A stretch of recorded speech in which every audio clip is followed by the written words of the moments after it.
굽은 나무가 선산을 지킨다라는 말이 있습니다. 곱게 뻗은 나무는 일찌감치 제목용으로 벌목이 되는 반면에 좀 이렇게 굽은 나무들은 네. 크게 쓸모가 없다 보니 오랫도록 남아서 선산을 지킬 수도 있다라는 의미를 가지고 있죠. 네, 이렇게 굽은 나무도 또 곱게 뻗은 나무도 각자의 역할을 하고 있는데 우리 네. 몸은 어떨까요? 인체의 기둥 척추가 굽거나 문제가 생긴다면 건강한 삶을 유지하기는 쉽지 않을 겁니다. 네, 척추가 무너지게 되면 삶의 질조차 위협받을 수밖에 없습니다. 오늘 TV 메디컬 약선 이 시간에는요, 척추 협착증 그리고 허리 디스크를 내시경 치료를 중심으로 해서 단계별 치료법 알아보도록 하겠습니다. 네, 도움 말씀 주실 척추 건강 주치의는요, 신경외과 마현진 진료원장님과 함께합니다. 안녕하세요. 안녕하십니까? 안녕하세요.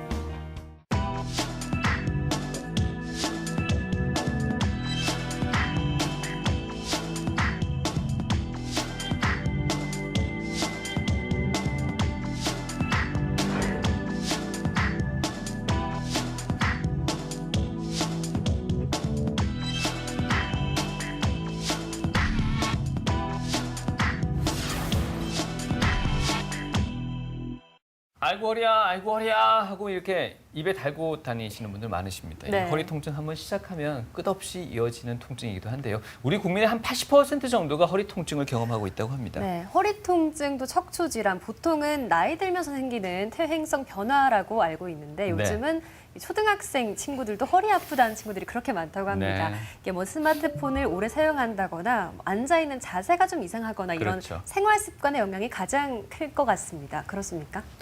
네, 그렇습니다. 그러니까 말씀하셨던 것처럼 우리 국민뿐만 아니라 전 인류의 70에서 80% 정도의 환자분들은 그냥 일반 사람들도 이렇게 살면서 평생 한 번 이상의 허리 통증을 겪고 넘어가게 됩니다. 네.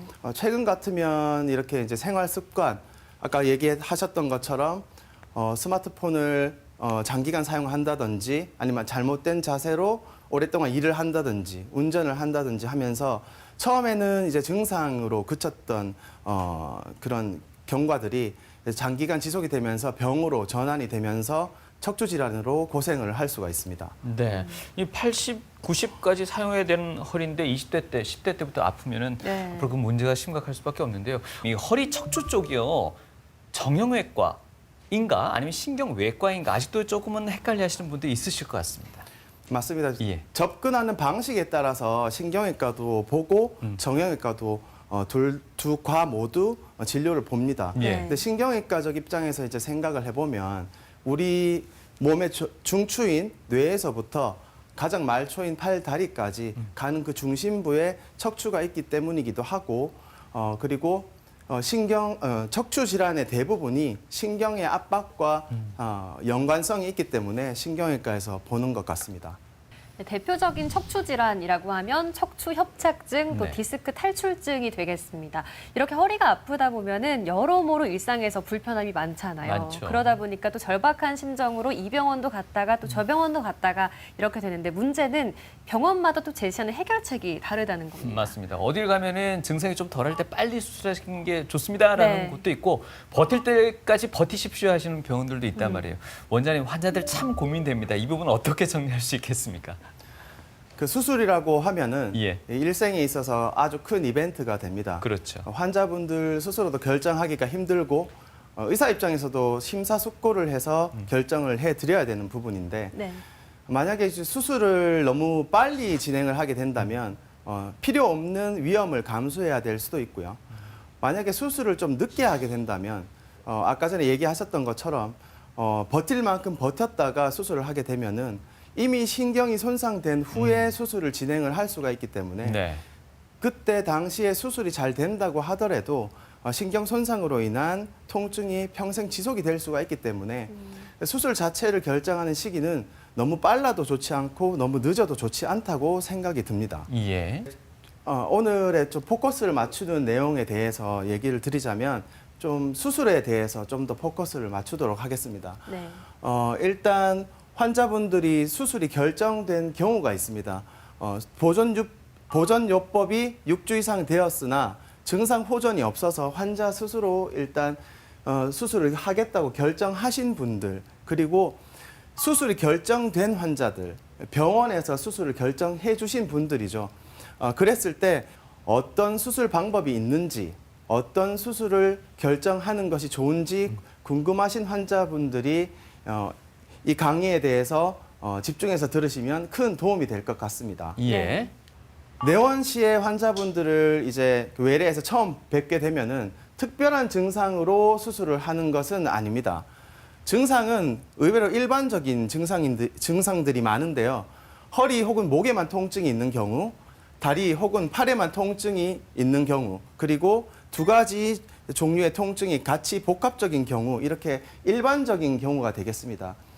치료의 단계를 올리는 것에는 병의 경과에 따른 차이가 더 중요하게 작용을 하겠습니다. 그리고 어떤 보존요법의 치료에 대한 반응에 대해서 그 반응에 따라서 치료가 결정이 되겠습니다. 네, 앞서 말씀드렸던 허리 디스크와 또 척추 협착증이 공통적인 허리 통증인데요. 네. 어떤 분들은 허리를 굽혔을 때 아프다, 디스크 탈출증 환자분들이 되시겠고 아니면 허리를 폈을 때 아프시다는 협착증 환자분들 계실 겁니다. 이게 증상이 완전 반대로 나타나는 거네요. 환자분들이 척추에서 증상이 시작된다고 생각이 들게 되면은 엑스레이나 MRI 같은 진단 도구를 사용해서 이렇게 진단을 하게 됩니다. 네. 그랬을 때 환자분들이 가장 많이 질문하고 또 첫 번째로 많이 질문하는 내용 중에 제가 디스크인가요? 협착증인가요? 이런 질문을 가장 많이 하게 됩니다. 쉽게 생각을 해서 이 정상적인 해부를 보았을 때 이렇게 중심부에 척추 신경이 있고 이렇게 바깥으로 팔과 다리로 가는 가지신경이 나오게 됩니다. 신경 앞쪽으로 디스크가 존재를 하게 되고요. 신경 뒤쪽으로 인대나 관절이 존재를 하게 됩니다. 그래서 앞쪽으로 디스크가 탈출이 되어서 신경 앞쪽으로 자극이 되게 되면은 디스크 탈출에 의한 염증 반응으로 인한 통증이 나타나게 되고요. 네. 신경 뒤쪽에서 비후된 관절이나 인대가 신경을 자극을 해서 신경을 자극을 해서 염증 반응이 생기게 된다면 이제 척추관 협착증의 증상이 나타나게 됩니다. 네. 그래서 디스크 탈출증은 병변이 앞쪽에 있기 때문에 허리를 앞으로 숙이게 되면은 디스크가 압력을 받고 거기에 따라서 신경이 자극이 되면서 통증이 더 심해지는 것이고요. 척추관 협착증은 병변이 뒤쪽에 있기 때문에 허리를 뒤로 젖혔을 때 증상이 더 악화가 되는 것입니다. 척추관 협착증에서 허리를 앞으로 굽혔을 때 환자의 증상이 일시적으로 호전을 보이는 경우가 있는데요. 네. 환자의 허리를 앞으로 굽혔을 때 이렇게 비후된 인대들이 이렇게 좀 얇아지면서 일시적으로 척추관이 확장이 되면서 증상이 일시적으로 사라지게 됩니다. 기전은 약간 다르지만 협착증이나 디스크나 공통적으로 신경 압박에 의한 증상이 나타나게 됩니다. 그리고 이렇게 다리와 팔의 저림 증상 같이 사지 증상으로 증상이 옮겨가게 되면은 사실 허리와 목에 있는 조직들은 약간 안정화를 띠는 단계로 들어설 수 있습니다. 그래서 이렇게 사지 증상이 나타났을 때 허리와 목의 통증은 동반을 할 수도 있고 동반을 하지 않을 수도 있습니다. 증상의 차이를 알아보게 되면 협착증은 대표적인 퇴행성 질환 중에 하나이기 때문에 나이가 들수록 서서히 진행되는 양상을 띠게 됩니다. 하지만 나이가 들수록 서서히 악화되기 때문에 지속적으로 악화가 되는 방향으로 진행이 되게 됩니다. 디스크 탈출은 풍선이 톡 하고 터지듯이 순간적인 이벤트가 발생되는 것이기 때문에 급성의 경과를 띠게 되고요. 극심한 통증을 일으킬 수가 있습니다. 하지만 이렇게 우리 몸에서 갑자기 튀어나온 나쁜 조직들 같은 경우에 우리 몸이 방어 기전을 사용해서 흡수를 하려고 하고 분해를 하려고 하고 이런 방어 기전을 사용하기 때문에 이렇게 증상이 급성으로 좀 완화가 될 수 있는 찬스를 가지고 있습니다. 이렇게 다리 증상과 팔 증상이 나타났을 때 갑자기 삶의 질이 악화가 되기 시작합니다. 이 시점이 되면은 의사 입장에서는 신경이 손상이 되기 때문에 신경이 손상되기 전에 방지를 해야 되겠구나 하는 생각을 하게 되고요. 환자 입장에서는 이제 삶의 질이 떨어지기 때문에 내가 수술을 받아야겠구나 하는 그런 공통점이 생기는 그런 시기가 되겠습니다. 그 시기 때 그 환자분의 통증이 어느 정도냐에 따라서 네. 좀 치료법이 달라질 것 같습니다. 뭐 이 정도 통증이면 이 정도까지는 치료를 해야 한다. 뭐 수술이냐 시술이냐 이렇게 바뀔 것 같은데 원칙 같은 게 있을까요? 환자분들이 이렇게 치료를 결정하게 되었을 때 이제 환자분들에게 이제 보존적 치료부터 주사 치료 그리고 시술, 수술 이렇게 광범위한 유압술까지 설명을 쭉 드리게 되면은 환자분들이 이번에는 두 번째로 많이 하는 질문으로 네. 제가 수술을 받는지 시술을 받는지 이걸 궁금해 하십니다. 수술이라고 하는 것은 어떤 전신 마취나 부분 마취에 대한 그런 조건하고는 상관이 없이 병변과 원인을 몸에서 제거를 하는 것이 수술입니다. 예를 들어서 협착증과 디스크 탈출증이 있다면 병변을 제거를 하는 것이고요. 척추에 전이가 있어서 척추뼈가 이렇게 흔들흔들하게 놀게 되면은 나사못으로 고정을 해주어서 이 전이를 없애주는 것을 수술이라고 합니다. 이것은 통증의 원인을 치료를 하는 것이 되기 때문에 지속적으로 통증의 감소 효과를 누릴 수가 있습니다. 그런데 이제 시술이라고 하는 것은 병변과 원인은 그대로 놔둔 상태에서 증상의 치료를 하는 것입니다. 사실 이런 협착증이나 디스크 탈출증이 암은 아니기 때문에 환자분의 수명에는 영향을 끼치지 않습니다. 그래서 이렇게 탈출증이나 협착증이 있다 손 치더라도 통증만 치료되면 그만인 것입니다. 우리 몸이 신기하게도 적응이란 걸 하기 때문에 이렇게 원인은 그대로 있는 상태에서 증상의 호전을 보이고 기능의 회복을 가져올 수 있습니다.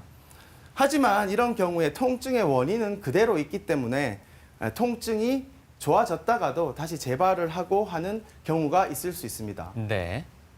그래서 환자분들의 말씀을 잘 귀담아 듣다 보면은 사실상 수술인지 시술인지가 궁금해 한다기보다는 내가 절개 수술을 받는 것인지 아니면 절개를 하지 않고 치료를 할 수 있는 것인지 이걸 더 궁금해 하시는 것 같습니다. 네.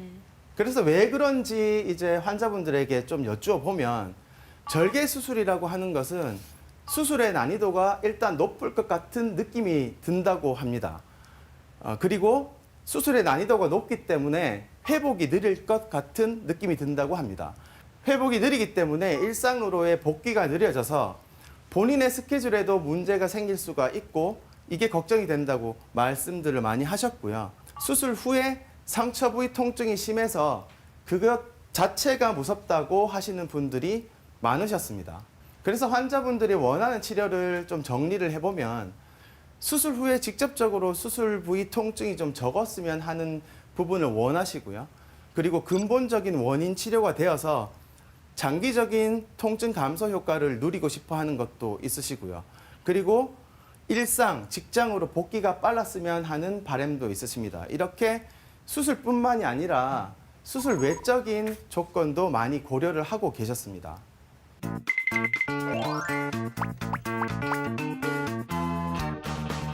저도 디스크 수술이라는 걸 했었습니다. 네네. 근데 한 지가 벌써 한 26년, 네네. 27년 넘어가고 있는데, 야 너무 고생했거든요. 네네. 그럴 수 있습니다. 허리가 아프면 안 아픈 사람들이 보기에 꾀병인 줄 아는 경우가 굉장히 많습니다. 안 아프신 분들은 그렇게 생각할 수가 있죠. 허리 통증을 앓는 분들이 굉장히 주위에 많더라고요. 어르신들이요, 평소에 아이고 허리야 하시면서 비 올 것 같네 이러면 진짜로 희한하게 비가 옵니다. 맞죠? 네, 맞습니다. 게다가 또 비가 오면요, 허리 통증이 점점점 심해진다고 하시는 분들은 굉장히 많은데, 그 이유가 뭐예요? 일단은 여러 가지 이제 가설이 있는데요. 네. 일단 비가 오게 되면은 이제 두 가지로 이제 하나는 기압이 낮아지게 되고 그리고 하나는 이제 그 기온이 낮아지게 됩니다. 그렇게 되면은 기압이 낮아지게 되면은 상대적으로 이제 바깥 기압은 저기압이 되는 상태에서 몸 안에 있는 디스크나 이런 조직들은 상대적으로 기압이 올라가게 됩니다. 그렇게 되면 디스크 안에 있는 압력이 높아지게 되고 압력이 높아지게 되면 허리 통증을 일으킬 수 있게 되고요. 네. 그리고 온도가 낮아지게 되면은 네. 혈액순환에 장애가 생기게 됩니다. 그렇게 되면은 몸의 염증 반응이 좀 더 심해지게 되면서 허리 통증을 또 일으킬 수가 있게 됩니다. 그러다가 또 그러면 날씨가 갠다든가 네네. 날씨가 화창하고 이러면은 뭐 조금 그렇죠. 다시 괜찮아지고. 증상을 호전을 보이는 경우가 생기게 되죠. 그 증상이 계속 반복이 된다고 하면은 안에 병이 있는지를 살펴보기 위해서 병원에서 진단을 받아보는 게 좋을 것 같습니다. 한때 이렇게 코로나 시국에 사회적 거리두기도 하다 보니까 혼술족도 있고요. 맞습니다. 또 최근에 또 이제 조금 좀 완화되다 보니까 이렇게 이제 술자리를 가지시는 분들이 계시던데 네네. 이상하게도요. 술을 드신 분들이 꼭 허리 통증을 호소하는 분들이 계시더라고요. 있습니다. 그 이유가 있나요? 직접적인 원인으로는 이제 술을 드시게 되면 몸이 이제 탈수 증상이 생기는 그런 쪽으로 진행이 되게 됩니다. 네네. 그렇게 되면은 혈액순환에 또 장애가 생기면서 또 혈액순환에 장애가 생기면 염증 반응이 생기면서 허리 통증을 일으킬 수가 있고요. 네. 또 하나는 네. 이렇게 우리 몸에서 술을 분해하는 과정에서 네네. 단백질을 많이 사용을 하게 됩니다. 아, 그랬을 그래요? 때 척추 중심의 코어 근육들의 근육이 좀 빠지게 된다면 허리 통증을 또 일으킬 수 있게 됩니다. 다시 말씀드리면 그겁니까? 그러니까 술은 저 근육을 조금 파괴하는 경우가 있고 그렇죠. 근손실을 일으킬 수 있죠. 근손실의 영향으로 인해서 네. 이렇게 허리 통증을 호소할 수도 있다는 거죠. 네, 맞습니다. 간접적으로는 일단 술을 드실 때 네. 안주를 많이 드시기 때문에 네네.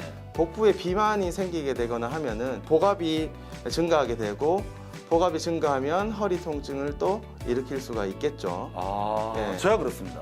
과식학을 네, 때문에 그렇습니다. 허리까지 아플 때가 있던데 그게 그렇습니다. 문제가 되는 거죠. 네, 복압이 올라가서 그럴 수 있습니다. 아, 허리 통증이 좀 있으신 분들은 낙주나 이런 거 즐기시면 안 되겠네요. 또 삶의 질이라는 게 또 중요하기 때문에 네네네. 그래도 적당히 운동을 하면서 네네. 같이 술을 즐겨주시면 될 것 같습니다. 절대 과음은 안 되고. 과음하는 거는 좀 안 좋을 것 같습니다. 이제 보통 이제 술을 너무 많이 마시게 되면은 조금 의식을 잃기도 하고 이런 식으로 됐을 때 네네네. 안 좋은 자세로 장기간 앉아 있게 되면 그것도 영향을 끼칠 수가 있고요. 또 술을 드실 때 또 복합적으로 흡연을 하시는 분들이 있는데 네네네. 또 흡연도 특히 또 디스크에는 또 많이 안 좋은 영향을 끼치기 때문에 이렇게 간접적으로도 영향을 끼칠 수 있을 것 같습니다. 또 하나가 있습니다. 어르신들 중에서요 평지를 걸을 때 힘들다고 이렇게 호소하시는 분 계시는데 네네. 많이 힘드세요? 그러면 아유 기력이 없어 그렇다라고 네네. 하는데요. 혹시 그 어르신들이 평지를 걸을 때 힘들다 이거 척추 협착증을 한 번쯤 의심해봐야 되는 거 맞나요? 그렇습니다. 일단은 척추 협착증의 대표적인 증상이 보행이 힘들다는 것인데요. 평지를 걸을 때 이제 허리를 꼿꼿이 펴고 걷기가 힘들어서 걷다가 앉아서 쉬거나 네. 아니면 잠깐 쭈그렸다가 회복을 하고 걸으시는 경우에는 네. 대표적인 척추 협착증의 파행이라는 증상이기 때문에 이런 증상들이 반복이 되게 되면 병원에서 한번 진단 받아보시는 것도 괜찮을 것 같습니다. 척추 질환에 대한 궁금증, 질문이 있습니다 코너를 통해서 알아봤습니다. 앞서 절개 수술에 대한 환자들의 그 부담감도 우리 원장님께서 언급을 해주셨는데요. 어느 순간부터 기술도 그렇고 여러 가지 뭐 장비도 그렇고 많이 진화하면서 이제는 그런 부담감이 좀 덜해졌다라고 저희가 이해해도 되겠습니까? 맞습니다. 현재까지는 네. 저희가 현미경 미세 감압술, 소위 말해서 이제 절개 수술로 환자분들을 오랜 기간 동안 잘 치료를 하고 있었습니다. 네.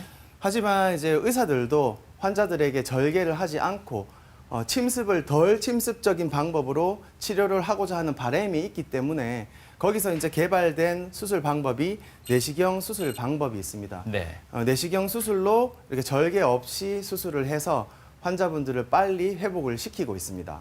최근에는 이 시술과 절개 수술 사이에 한구멍 내시경 수술이 들어감으로 해서 절개 없이 수술을 진행을 하고 있습니다. 내시경 수술 가운데도 이거 한구멍 내시경 수술 그러니까 왠지 절개 부위가 상당히 작아질 것만 같은 그런 부담이 좀 적어진 듯한 느낌이 드는데요. 이 한구멍 내시경 수술에 대해서 조금 더 자세히 설명을 부탁드릴까요? 이 사진은 한구멍 내시경 수술을 하는 도중 사진입니다. 이렇게 내시경이 들어가 있고요. 피부에는 이 관이 들어갈 정도의 절개만 시행을 하고 수술을 진행을 합니다.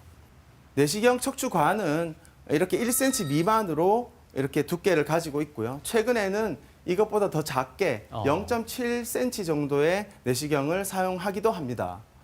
이 사진은 경추 5번, 6번, 7번에 추간공 협착증이 있는 환자의 수술 중 사진입니다. 네. 이게 내시경이 삽입이 되어 있는데 그 내시경의 삽입 절개 부위는 내시경의 두께만큼만 필요합니다.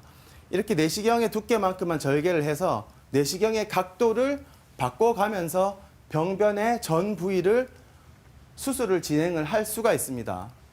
수술 중 만나게 되는 정상 구조물의 범위입니다. 이렇게 삼각형 모양으로 지나가게 되고요. 대신 근육세포를 전혀 절개를 하지를 않고 근육세포 사이로 지나다니게 됩니다. 네. 이 사진은 현미경 미세 감압술을 시행을 했을 때의 범위가 되겠습니다. 병변이 5번, 6번, 7번이 이렇게 있게 되면은 수술 범위만큼 피부의 절개 범위가 필요하게 됩니다. 이렇게 파란 부분만큼 정상 구조물을 더욱더 침범하게 됩니다. 그리고 네. 내시경 수술과의 차이는 근육세포를 절개를 하고 들어가기 때문에 근육세포를 전혀 절개를 하지 않고 미끄러지듯이 지나다니는 내시경과 차이가 있습니다. 현미경 미세 감압술과 내시경 수술의 차이를 좀 정리를 해보면요. 네. 예전에 시행했던 절개 수술은 병변 길이만큼 절개를 하게 되고요.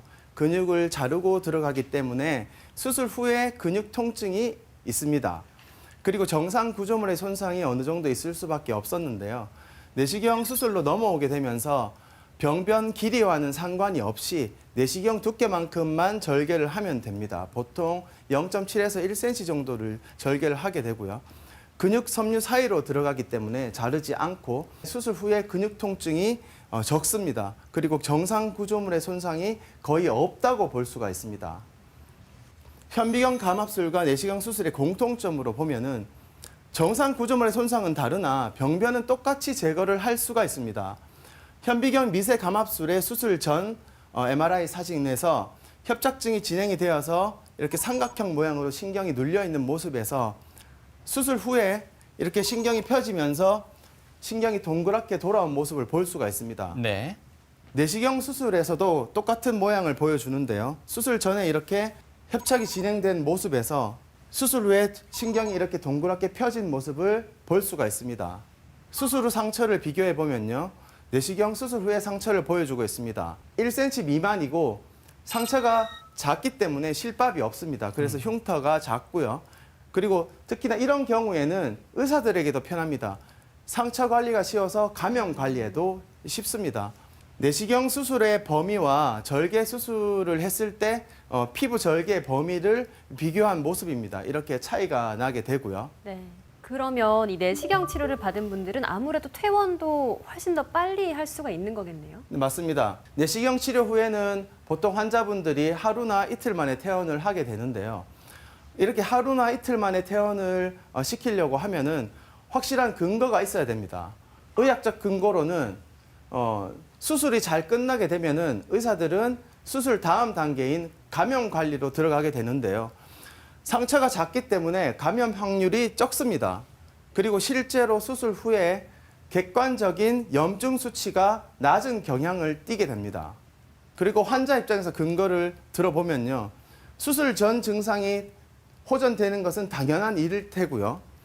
수술 부위 통증, 그러니까 수술로 인한 통증도 줄어들어야지만 환자분들이 안심하고 퇴원을 할 수 있게 되는데 내시경 수술 후에는 조직 손상이 적기 때문에 통증이 거의 없는 상태로 환자분들이 대체로 안심하고 퇴원을 하시는 편입니다. 네. 그래서 내시경 수술이 환자분들이 원하는 치료를 이루어내었느냐 하면은 수술 후 통증이 적었으면 하는 바람에 대해서는 작은 상처와 정상 구조물을 보호함으로써 이루어내었고요. 근본적인 원인 치료가 되었으면 하는 바람에서는 원인을 제거를 하기 때문에 지속적인 통증 감소 효과를 누릴 수 있습니다. 그리고 그리고 직장으로의 복귀가 빨랐으면 하는 바람에 대해서는 보통 하루 이틀이면 퇴원을 하기 때문에 이런 바람도 이루어 드릴 수 있다고 생각이 됩니다. 네. 내시경 사례들을 살펴보시겠습니다. 38세 남자 환자분이셨고 저렇게 4번, 5번에 디스크가 터지면서 좌측 다리 통증과 마비를 동반한 상태였습니다. 그런데 환자분이 갑상선 암이 발견되어서 그 주 금요일 날 갑상선 암 수술이 예정되어 있던 상태였습니다. 네.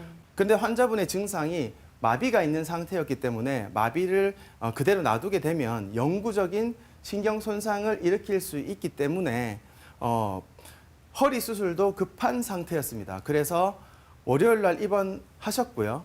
그래서 월요일 날 이렇게 내시경 수술을 진행을 하였고요. 디스크가 잘 제거가 된 모습을 보이고 화요일 날 퇴원을 하였습니다. 네. 그래서 금요일 날 예정대로 갑상선암 수술을 시행을 하였습니다. 두 번째 사례입니다. 82세 여자 환자분이셨고 우측 경추 5, 6번, 6, 7번에 협착증이 있어서 우측 팔 극심통을 호소하던 환자분이셨습니다. 이 환자분은 고령의 환자임에도 불구하고 상당히 이제 삶의 질에 대한 의지가 강하셨고 이렇게 팔만 치료가 되면은 또 활동적으로 활동을 해보겠다, 잘 치료해달라 하셔서 내시경 신경 감압술을 시행을 하였고요. 수술 후에 하루 만에 퇴원을 하셨습니다. 일주일 후에 외래로 내원하셨을 때 이쁜 모자를 쓰시고 경쾌하게 걸어 들어온 모습을 보고 연세가 있으시지만 참 괜찮은 모습이다라고 생각을 했었고요. 그리고 환자분들이 최근에는 이렇게 연세가 많으심에도 불구하고 삶의 질에 대해서 관심이 많으신 분들이 늘고 있습니다. 그래서 기억에 남는 사례가 되겠습니다. 석 달 전 김민규 씨에게 찾아온 어깨 마비와 목 통증. 가볍게 생각했던 몸의 이상 신호들은 그의 일상을 멈춰놨다. 증상 정도로 보면 처음에 어느 정도 통증은 있었습니다만 그냥 평소에 그냥 담 정도만 생각하고 있다가 한 2, 3일 지나가니까 조금씩 이상하더라고요, 몸이.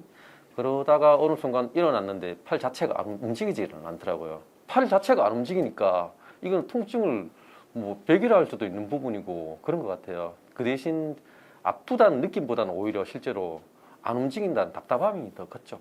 재활병원에서 하는 말은 신경 손상이 4가지가 있는데 제가 4라 그랬거든요. 손상이 많이 된, 순간적으로 확 돼버린 거죠. 요식업이라는 특성 자체가 대부분 사람들이 다 서갖고 하루 종일 있잖아요. 브레이크 타임이라는 그 시간도 실제적으로 브레이크 타임이 아니라 사람들이 대부분 그 다음을 준비하는 시간이기 때문에 실제적으로 일을 하고 있는 시간이라고 보시면 되거든요. 서갖고 일을 하면서 무리를 하게 되고 그리고 그나마 쉴 수 있는 시간에 휴대폰이라는 부분, 그런 부분들이 많이 크죠. 그러면서 많이 나빠진 것 같죠. 하루 종일 서서 일하는 민규 씨에게 어떤 진단이 내려졌을까? 잘 지내셨죠? 잘 지냈습니다. 네네. 지금도 뭐 덕분에 수술 잘해갔고요. 내시경 진단 결과 민규 씨의 병명은 경추 추간판 탈출증. 목 디스크라 불리는 이 질환은 요식업 종사자들에게 흔히 나타나는 직업병이기도 하다. 네네. 목 통증이 동반된 상태였고 오른쪽 어깨에 심한 통증과 함께 마비가 진행되어서 어깨를 이렇게 들 수 없는 상태였습니다. 일단 마비가 진행이 되고 이 마비가 목에서 온다고 생각이 되었기 때문에 목 MRI를 진행을 했었고요.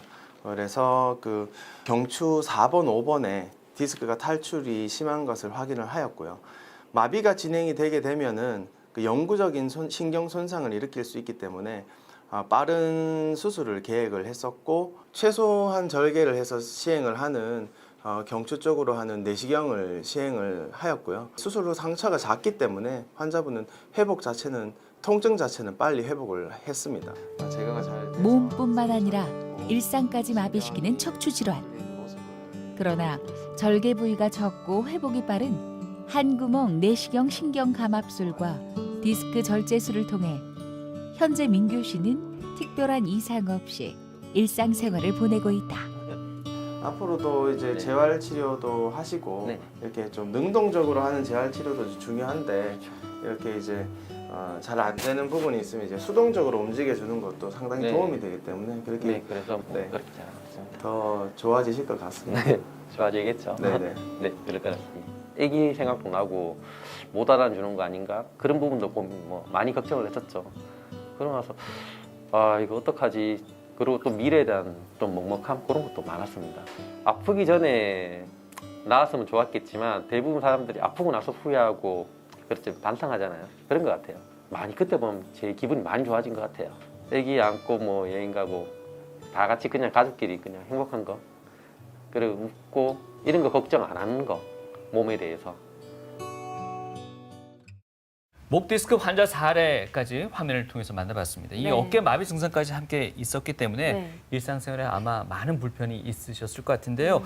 허리 디스크만큼이나 목 디스크도 삶의 질을 상당히 많이 떨어뜨리는 질환 중에 하나인 것 같아요. 그렇습니다. 예. 이게 또 목 통증이 두통으로까지 이어지기도 하는데요. 네. 컴퓨터나 스마트폰 많이 쓰시는 젊은 층 사이에서도 이 거북목이 또 많아지고 있습니다. 맞아요. 이 거북목이 또 더 심해지면은 목 디스크로 이어질 수도 있는 거죠. 그렇습니다. 경추와 요추는 이렇게 곡선을 이루고 있게 되는데요. 목과 허리가 앞으로 살짝 숙여지는 자세가 가장 안 좋은 자세가 되겠습니다. 이 자세가 거북목의 각도하고 비슷하게 되고요. 네. 그러니까 거북목이 되게 되면은 디스크의 압력이 증가하게 되고요. 그리고 각도가 앞으로 꺾이면서 디스크 뒤쪽이 벌어지게 되면서요.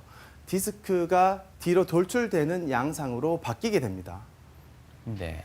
아마 그 목 디스크도 그렇고 이 허리 디스크도 그렇고요. 환자분들 가운데는 이런 생각하시는 분들 많으신 것 같습니다. 이거 그냥 가만히 두고 그냥 걷기 운동 적당히 네. 하다 보면은 자연 치유될 수도 있다라고 생각하시는 분도 많은데요. 우리 원장님께서 보시기에 실제로 자연 치유가 되거나 증상이 호전되는 경우도 많이 만나시나요?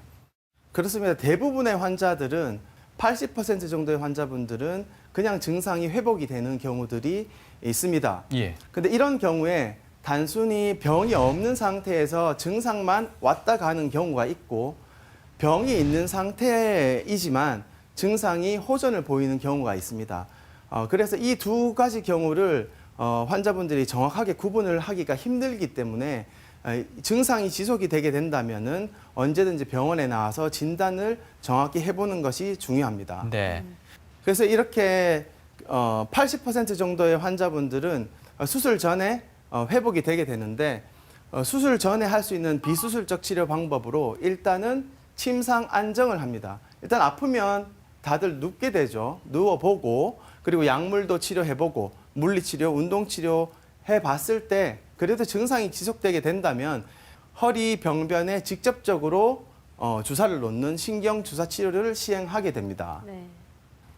신경주사 치료 중인 엑스레이 사진이고요. 이렇게 신경 근처로 주사를 놓게 됩니다. 네, 이 신경주사 설명을 주셨는데 네. 어느 정도 기간을 두고 맞아야 하는지 궁금하고요. 맞게 되면 일상 회복 바로 가능합니까? 신경주사 치료는 1, 2주 간격으로 2, 3회 정도 보통 시행을 합니다. 일상으로의 회복을 바로 시키기는 하는데요. 이게 증상이 바로 좋아져서 시키는 게 아니고 우리가 일상생활 중에서 불편한 게 있다면은 그것을 1, 2주 간격으로 체크를 하기 위해서 일상생활로 보냅니다. 그래서 일상생활 중에 불편한 점이 있다면 이제 불편한 점이 있었다, 없었다면 없었다 이렇게 1, 2주마다 체크를 하면서 치료를 진행을 하게 됩니다. 네. 앞서 말씀해 주셨던 약물 치료 그리고 주사 치료 이 외에도 보존적 치료법에 있어 운동도 포함되는 걸로 알고 있습니다. 근데 과연 이 운동 가운데 흔히들 주변에 보면 그런 게 있습니다. 윗몸 일으키기도 있고요. 네. 뭐 스쿼트도 허리에 좋다. 여러 네. 가지 얘기들이 많은데 실제 환자들에게 큰 무리는 없을지 또 궁금하네요. 보통 윗몸 일으키기를 생각을 한다면 예. 일단 허리에 좋은 운동으로 이제 코어를 가장 그렇죠. 안전하게 키울 수 있는 운동으로는 빨리 걷는 것을 추천을 드립니다. 아. 시속 5에서 6km 정도의 속도로 30분에서 1시간씩 매일 걸어주면은 코어를 안전하게 키울 수가 있습니다. 그런데 이제 우리 윗몸 일으키기에 대해서 이제 설명을 드리자면은 우리 척추는 이렇게 C자처럼 이렇게 곡선을 가지고 있는데요. 네. 윗몸 일으키기를 하게 되면은 이 척추가 일자로 펴지게 됩니다. 그렇게 되었을 때 디스크의 압력이 높아지게 되고요. 그리고 훈련을 안 받은 상태에서 윗몸 일으키기를 하게 되면은 이제 반복적인 운동을 시행을 하다가 척추를 지렛대로 사용하는 경우들이 있을 수 있게 되고요. 이렇게 되면은 척추가 금방 망가질 수가 있게 되고요. 그리고 훈련이 제대로 안 된 상태에서 운동을 수행을 하게 되면은 코어보다는 그냥 바깥쪽에 있는 복근만 자극이 되는 경우들도 있습니다. 네. 말씀해주신 운동요법 보존적 치료에 들어갈 것 같고요. 신경치료로도 호전이 안 되면 그 다음 비수술적인 치료법을 써야 될 것 같습니다. 네. 그런 방법들은 어떤 게 또 있는지 설명 부탁드립니다. 비수술적 치료로는 이렇게 여러 가지 방법들이 있는데 대표적으로 이제 신경 성형술과 풍선 확장술이 있습니다.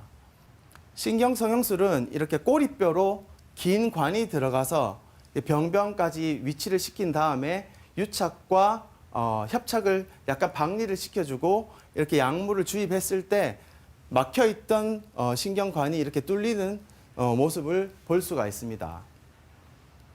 풍선 확장술은 신경 성형술과 비슷한데 이 관 끝에 풍선이 달려 있어서 네. 조금 더 유착을 박리하는데 용이하게 하고 조금 더 막혀 있는 부분을 확장을 쉽게 만들어 줘서 시술 전과 시술 후에 이렇게 관이 열려 있는 모습을 보여주게 됩니다. 예. 또 비수술적 치료법으로 대표적인 방법으로 꼬리뼈 내시경 레이저술, 축구방 내시경 레이저술이 있습니다. 네. 이 방법부터는 내시경을 삽입을 할 수 있기 때문에 병변을 직접 확인을 할 수 있게 되고요. 어느 정도의 병변을 제거를 할 수가 있게 됩니다. 꼬리뼈 쪽으로 신경 성형술처럼 관을 삽입한 후에 내시경을 삽입해서 병변을 직접 확인을 할 수가 있습니다. 그래서 병변을 어느 정도 제거를 하게 되면은 이렇게 막혀있던 관이 뚫리게 되는 모습을 볼 수 있습니다. 네. 축구방 내시경 레이저술 하는 사진이고요. 이렇게 내시경을 직접 삽입함으로 해서 이렇게 디스크가 탈출된 부분을 직접 제거도 할 수가 있습니다. 이렇게 꼬리뼈 내시경 레이저술과 축구방 내시경 레이저술의 특징은 직접적으로 내시경을 사용해서 병변을 확인을 할 수 있다는 점도 있고요. 어느 정도 병변을 제거를 할 수 있다는 장점이 있습니다. 그런 설명을 듣더라도요, 웬만하면 이런 비수술적 치료법으로 치료가 다 될 것 같은데, 그럼에도 불구하고 수술적 치료가 필요한 환자분들도 계실 거 아니에요. 어떤 경우에 불가피할까요? 맞습니다. 수술로 진행되는 환자분들은 약 20% 내외가 되겠습니다. 예. 6주 이상 보존요법을 시행을 하였지만 증상이 계속되는 경우가 있고요. 그리고 견딜 수 없는 통증이 있는 경우입니다. 극심통일 경우에 환자분들은 앉거나 서거나 눕거나 자세에 상관없이 고통을 느끼게 되고요. 특히나 식사도 하지 못하고 밤에 잠도 못 자는 정도의 통증이 있기 때문에 가까이서 지켜보게 되면은 꼭 수술을 해줘야 되겠다는 경우가 이런 경우가 되겠습니다. 네. 그리고 감각의 마비가 점점 심해지는 경우가 있을 수 있는데요. 감각의 마비가 진행이 되면서 점점 무뎌지고 발바닥에 셀로판지를 붙인 듯한 느낌 아니면 모래를 밟은 듯한 느낌이 드는 경우, 이런 경우에는 가능한 빠른 수술을 하라고 권유되어 있습니다. 그리고 팔, 다리 운동신경에 마비 증상이 있을 때가 해당이 되는데요. 사실 감각의 마비까지는 그래도 환자가 위험하지는 않다고 볼 수가 있는데 팔, 다리의 운동신경에 마비 증상이 생기게 되면 환자가 위험해질 수 있습니다. 횡단보도와 계단에서 문제가 생길 수가 있는데 예. 순식간에 사고가 일어날 수 있기 때문에 이때는 즉시 수술을 하는 것을 권유를 드립니다. 네. 방광과 관략근에 마비 증상이 있게 되면은 평생 동안 대소변에 장애가 생길 수가 있기 때문에 즉시 수술을 하는 게 원칙입니다. 네. 이렇게 수술을 결정을 했을 때 환자의 20% 내외가 수술을 하지만 수술 환자의 대부분은 내시경 수술로도 가능합니다. 하지만 척추의 변형이나 불안정이 동반된 심한 경우에는 절개 수술을 할 수밖에 없게 되는데요. 좀 더 자세하게 알아보면은 유압술과 나사못 고정술이 필요한 경우가 되겠습니다. 척추가 전방 혹은 후방으로 전이가 많이 되어서 그리고 불안정이 동반이 되어서 척추뼈가 이렇게 흔들흔들 거리는 경우, 그리고 병변에 광범위한 협착이 있어서 전부 다 감압술을 시행했을 경우에 척추가 약해지면서 불안정화가 예상이 될 때 이렇게 유압술과 나사목 고정술을 시행을 해야 합니다. 대표적인 예를 한번 들어보겠습니다. 이렇게 측면 사진에서 척추뼈가 이렇게 어긋나 있는 경우와 그리고 굴곡 사진에서 디스크가 뒤쪽으로 각도가 꺾이면서 벌어지는 경우, 이런 경우에 고정술이 필요하게 되고요. 이렇게 MRI 상에서 중간 부분에 척추관 협착증이 동반되어 있고 그리고 좌우측으로 추간공 협착증까지 같이 있는 경우에 이렇게 광범위한 감압술이 필요한 경우에 유압술과 나사목 고정술을 시행하게 되겠습니다. 네.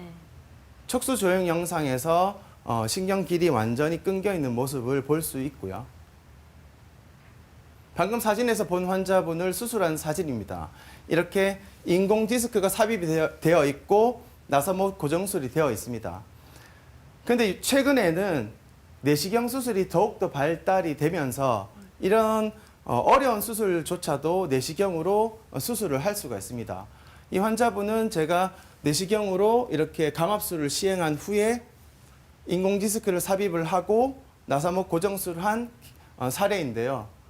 이렇게 내시경으로 인공 디스크를 넣는 모습을 보여주고 있습니다. 골 유압술과 나사목 고정술은 환자 입장에서는 가장 큰 수술이 되겠습니다. 절개 수술의 대표적인 수술이 되겠는데요.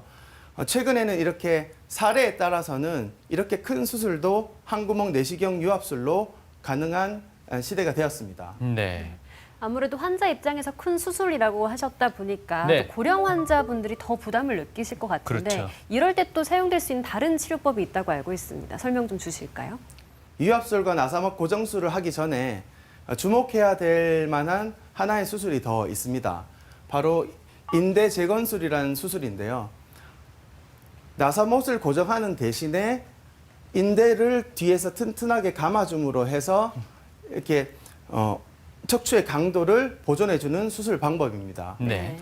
척추관 협착증, 대부분의 척추관 협착증 환자에서 적용이 되고요. 특히나 다분절일 경우에 유리합니다. 그리고 척추의 불안정이 다소 존재할 때 사용할 수가 있고요.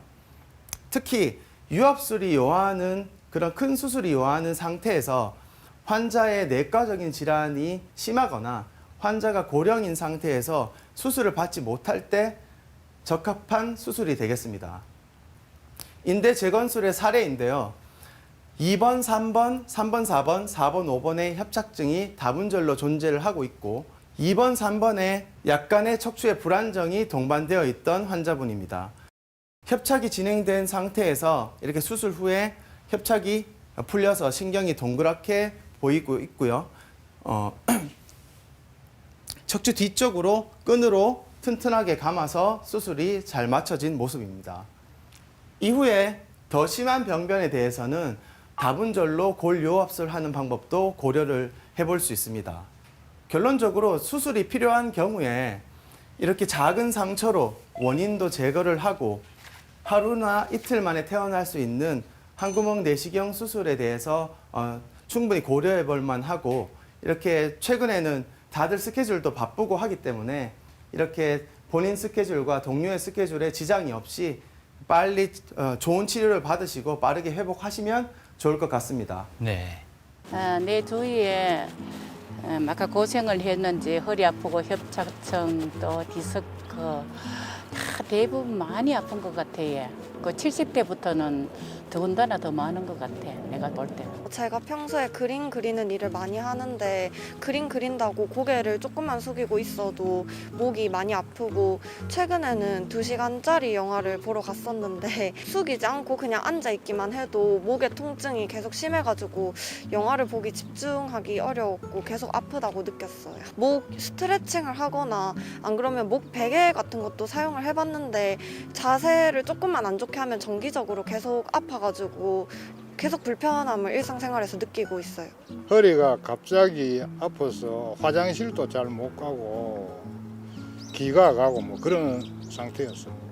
플룻을 연주해서 그런지 비대칭 자세여가지고 허리가 좀 아픈 때가 많습니다. 제가 축구를 너무 좋아해서 축구를 무리하게 해가지고 허리 통증이 오래 간 적이 있었습니다. 냉장고 안에 우유에다가 쏟아가지고 미끄러져서 넘어져서 뒤로. 그래서 허리가 아파요. 평소에 휴대전화나 이제 공부할 때 거북목이라는 소리를 많이 듣는데 최근에는 이제 공부할 때나 이럴 때 목이 좀 통증이 많이 와요. 아플 때마다 해결 방법을 딱히 몰라서 그냥 참아요. 물리치료도 하고 또 그래 또 괜찮으면 또 이따가 막 그래. 그렇게 수술도 하고 뭐 그런 사람이 많아요, 저희. 그래가 병원에 가가지고 수술했습니다. 결과는 현재까지는 지금 좋아지고 있어요. 스트레칭 먼저 막 찾아보고 그리고 병원도 심지어 가봤는데 다음에 똑같이 제가 자세를 하니까 계속 통증이 이어지더라고요. 통증의학과 가서 주사도 맞고 물리치료도 하고 그래 했어요. 그러니까 약 먹고 하니까 조금 나아요. 지팡이 짚고 가끔 걸으면서 운동합니다. 허리 통증이 있을 때는 딱딱한 바닥에서 자는 게 좋다던데 그게 진짜 맞나요? 일단 결론으로 따지고 보면은 아니다라고 얘기를 할 수가 있습니다. 왜냐하면 사람마다 이제 곡선이 다르기 때문에 그런데 만약에 몸에 곡선이 좀 많은 분 같으면은 이제 푹신한 그 침대가 좀 좋을 수가 있고요. 만약에 곡선이 좀 덜하다 하시는 분들은 어느 정도 강도가 있는 요 같은 매트리스가 더 나을 수가 있습니다. 이게 반대가 되게 되면은 서로 이제 통증을 더 심하게 만들 수도 있고요. 그리고 바닥이 너무 딱딱하게 되면은 무게 중심이 한 곳으로 쏠리게 되면서 척추나 근육에 이렇게 갑자기 무리가 되면서 다칠 수가 있기 때문에 개인마다 적절한 강도를 찾아내는 게 중요합니다. 선생님, 척추 질환에 대한 궁금증을 제가 모아봤습니다. 어떤 아버님께서요, 뚜렷한 통증은 없었다고 합니다. 근데 MRI나 CT 검사를 해보니까 약간 돌출되어 있다고 해요. 네. 이 통증이 없대요. 네. 그러니까 CT상으로나 MRI상으로는 돌출돼 있고, 그럼 이거 치료 받아야 되나요? 안 받아도 되는 거 아닙니까? 결론은 안 받아도 될 수 있다가 정답입니다. 왜요? 왜냐하면 척추 질환은 대표적인 퇴행성 질환이기 때문에 네네. 지나다니는 사람 그 증상이 없는 분들을 아무나 자꾸 찍어도 어느 정도의 디스크 돌출은 찾아볼 수가 있습니다. 그래서 치료를 하고 안 하고의 기준은 증상이 있냐 없냐가 더 중요하기 때문에 만약에 증상이 생기게 되면 그 증상과 일치하는 MRI 병변을 잘 찾아서 치료를 잘 하는 것이 치료의 성패를 좌우하는 것이 되겠습니다. 무엇보다 증상의 우선을 먼저 두고 네, 맞습니다. 통증을 좀 치료하는 과정이 우선이기 때문에 지금 통증이 없다면 치료는 지금 당장에 필요한 건 아니다. 네, 맞습니다. 제 자주 가는 가게에 어머님이 한 분 계신데 네. 이분이 허리 통증을 좀 호소하시는 편입니다. 그런데 특히 제일 아플 때가 어디냐고 제가 여쭤보니까 주무실 때라고 그러는 거예요. 네. 사실 감기나 몸살도 보통 밤에 잘 때 더 아픈 것 네, 같은데 맞습니다. 네. 원래 이렇게 허리 통증도 밤에 잘 때 더 힘든가요? 일단은 이런 염증 반응이 있는 질병이 있을 때는 보통 아침 증상이 심하게 되게 되는데 이렇게 이제 밤에 이렇게 아픈 증상이 생긴다고 했을 때 지금 봤을 때는 아마 신경통이 동반된 걸로 생각이 듭니다. 주무실 때 좀 아픈 거는 신경통. 네네. 밤에 좀 악화가 되는 게 신경통의 특징적인 증상인데요. 일단은 정도를 봐야 될 것 같고요. 일단은 정도에 따라서 또 간단하게도 치료하는 방법이 있으니까. 염증이 있으면 아침에 좀 보통 아프고 네네. 신경통이 있으면 저녁에 잘 때 아프다. 네네. 이렇게 추측해 볼 수 있겠군요. 네, 좀 이렇게 크게 생각을 하면 그렇게 생각할 수가 있을 것 같습니다. 그러면 주무실 때 좀 통증을 줄이는 방법이 없을까요? 일단은 그 허리에 디스크의 압력을 낮출 수 있는 방법은 그 누워서 다리 밑에 베개를 하나 올려두는 그런 자세를 취하게 되면 디스크의 압력을 좀 낮출 수 있기 때문에 좀 더 도움이 될 것 같고요. 밤에 있는 신경통 증상은 또 쉽게 없애기가 힘들기 때문에 일상을 방해를 하면 병원에서 빨리 도움을 좀 받으시는 게 좋을 것 같습니다. 어떤 할아버지가요 네. 이런 표현을 쓰시더라고요. 나 허리 디스크가 터졌어. 네네. 뭐 이러더라고요. 네. 수술을 받아야 돼. 네네. 그런데 그 할아버지의 걱정이 뭐냐면요. 네네. 이 허리 디스크 이거 재생되나? 이러고 좀 궁금해하시더라고요. 네네. 재생 안 되는 거죠? 재생이 안 됩니다. 그러니까 원래 가지고 있는 그 디스크 조직으로는 재생이 되지는 않고요. 그 빠져나온 디스크 공간이나 아니면 그 터졌던 그 구멍은 어떻게 되느냐 이게 궁금하신 것 같은데 그 부분들은 우리 몸에서 흉터 조직으로 메꿔지게 됩니다. 흉터 조직이 뭡니까? 흉터 조직은 우리가 이제 뭔가 상처가 나게 되면은 거기서 이제 흉터가 보통 생기잖아요. 그 조직을 말하는 겁니다. 네네. 말 그대로군요. 말 그대로 흉터 조직입니다. 네. 그 조직들이 원래 가지고 있는 본인의 강도에 조금 약하게 이제 메꿔지기 때문에 그래서 수술 후에 관리가 필요한 이유가 이런 이유 때문에 그렇게 되겠습니다. 여기서 갑자기 드는 생각이요. 네. 그렇게 디스크가 돌출되거나 삐져나와서 신경을 짓누르는 경우에 제거 수술을 했잖아요. 그럼 평생 계속 허리는 안 좋은 건가요? 그렇지는 않습니다. 그러진 않아요? 네. 이미 튀어나온 조직들이나 이런 그 말썽을 일으키는 조직들은 이미 기능을 안 하는 나쁜 조직들이기 때문에 제거를 해도 되고, 그리고 허리 디스크도 이제 너무 많이 제거를 수술할 때 하게 되면 허리 통증이 남겠지만 적당량 제거를 하고 그게 잘 메꿔지게 되면은 그렇게 큰 불편 없이 살 수 있습니다. 겁내지 않아도 되겠군요. 겁내지 않아도 됩니다. TV 메디컬 약선 오늘 이 시간 척추 협착증과 또 허리 디스크의 내시경을 중심으로 한 단계별 치료 방법에 대해서 알아봤습니다. 끝으로 우리 몸의 기둥인 척추 건강, 수술까지 가지 않는 게 가장 최선의 방법이 아닐까 싶은데요. 끝으로 당부의 말씀 좀 주실까요? 좀 원론적인 얘기가 될 수 있는데 척추 질환이 대표적인 퇴행성 질환이기 때문에 시간이 갈수록 증상이 악화가 되고 그렇기 때문에 환자분들이 좀 무서워하는 경향도 있을 수 있습니다. 그리고 우울증까지도 동반되는 경우가 있는데 사실은 대부분의 척추 질환들이 치료가 잘 되고 있고 삶의 질을 올린 상태에서 환자분들이 잘 지내고 있기 때문에 내원하실 때 치료가 될 수 있다는 그런 자신감이나 어떤 의지를 가지고 내원을 하신다면 치료가 더 잘 될 것 같습니다. 네.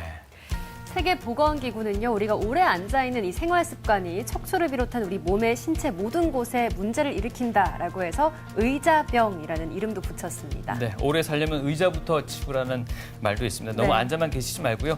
비뚤어지거나 흐트러진 자세에 있다면 바로 세우기 위한 노력 앞으로 아끼지 말아야겠습니다. 오늘 유익한 정보 주신 분은요, 신경외과의 마현진 진료원장님이셨습니다. 오늘 말씀 고맙습니다. 감사합니다.